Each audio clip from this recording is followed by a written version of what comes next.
घर पछुआरबा में लौंग केरा गछिया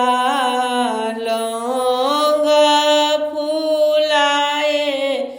आधी राती हे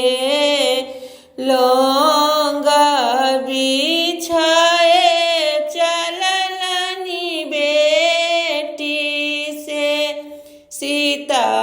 बेटी हाथ चंगेरी मुख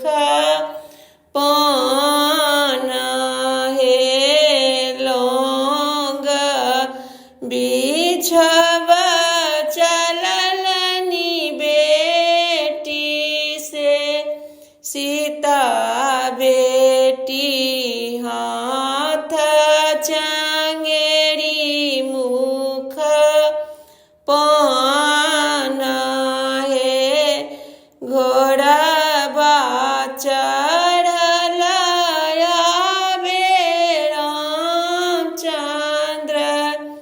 दुल्हा धए लेलक आचरा के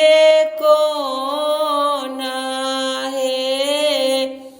घोड़बा चढ़ल आबे रामचंद्र दुल्हा धए लेलक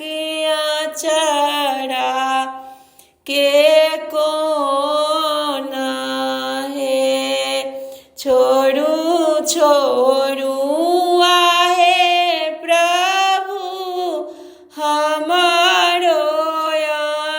आचरबा बाबा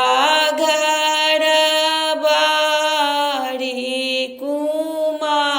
कुमारी हे छोड़ू छोड़ू आहे प्रभु हमारो आचरबा बाबा घर बारी कुमारी हे हमको ना छोड़ब सीता तोहरो आचरबा कहिया तो होयब हमार हे कोना हम छोड़ब सीता